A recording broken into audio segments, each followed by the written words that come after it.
ऐसे बंगाल में हम लोग देखा जाए तो 50% 50% महिलाओं है वोटर्स के अंदर।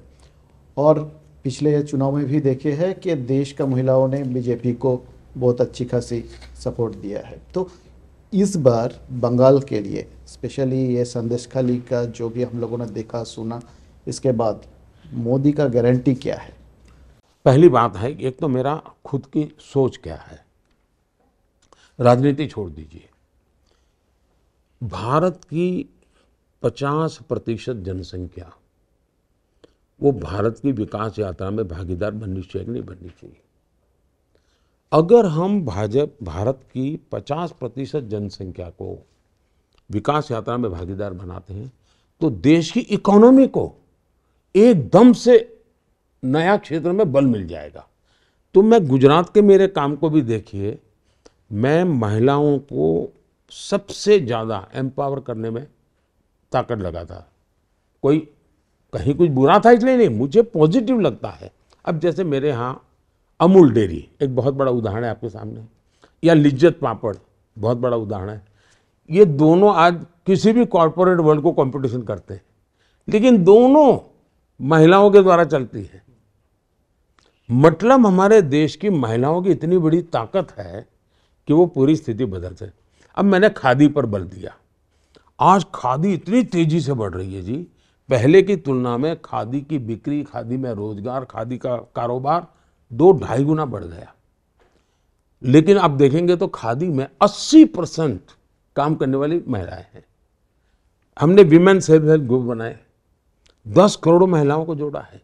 लेकिन अभी तक क्या है, हमने महिलाओं को छोटे मोटे कामों से कर लिया तो वो एम्पावर हो गया। नहीं, मैं उसको एकदम से ब्रेक थ्रू करना चाहता हूँ। इसलिए मैंने अभी ड्रोन दीदी का काम उठाया है। जब गांव के लोग देखेंगे कि ये तो ड्रोन पायलट है, ड्रोन चलाती है, खेती करती है, तो महिलाओं की तरफ देखने का दृष्टिकोण बदल जाएगा। मैं एक साइकोलॉजिकल बैरियर तोड़ना चाहता हूँ। तो एक तो मेरा इन जनरल एक कमिटमेंट है। अब जहाँ तक बंगाल का सवाल है, मैं मानता हूँ कि सुरक्षा एक सबसे बड़ा गंभीर मसला है।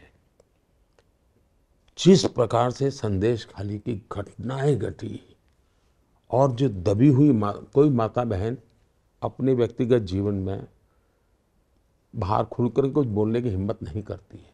संदेशखाली में जिस प्रकार से मैं उन माताओं को मिलाता था, आंख में से आंसू निकल आते थे, सुनता था तो दर्द होता था। और पॉलिटिकली शेल्टर मिले और उस प्रकार से व्यवस्था हो, तब जाकर के बहुत बड़ी चिंता होती। और सरकार किसी भी हालत में उनकी बात सुनने को तैयार ना हो। हमने एक बहन बिल्कुल झुग्गी झोपड़ी में रहती, रेखा पात्रा जी करके, उनको हमने टिकट दिया है। साहब देखिए कैसे लोग हैं।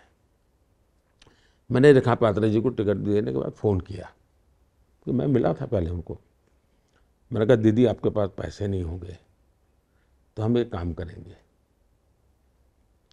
हम लोगों के पास जाएंगे और लोगों को कहेंगे कि रेखा दीदी के लिए 1 वोट तो देना है, लेकिन 1 रुपया देना है। तो मुझे रेखा जी कह रही है, नहीं नहीं साहब, मैं पैसा नहीं मांगूंगी, मैं पैसे नहीं मांगूंगी, मैं हाथ जोड़ के मांगूंगी कि वोट दो, मुझे पैसा नहीं चाहिए। साहब जिस बंगाल में ये नारी शक्ति हो, वो बंगाल देश को आगे ले जा सकता है। और इसलिए मैं मानता हूं कि बंगाल में नारी शक्ति, ये नारी के द्वारा उत्पीड़न जो चल रहा है, उसका जवाब भी नारी शक्ति देगी और दिखाएगी कि एक नारी सत्ता पर बैठी है और ये जुल्म हो रहा है, दुख उसका है महिलाओं को। कोई एक सरफरा पुरुष बैठा होता और गड़बड़ होती तो महिलाएं कहती ये तो निकम्मा है। कि एक नारी के रहते होता है तो लोग नहीं सहन करते, और उसके कारण पुरुषों को भी दर्द होता है।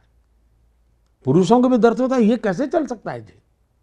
और उसके कारण बंगाल में मैं समझता हूँ एक बहुत बड़ा परिवर्तन, मैं बिल्कुल एक समय इंतजार कर रहा है, वो कुछ नहीं है जी, सब बना बनाया पड़ा हुआ है जी।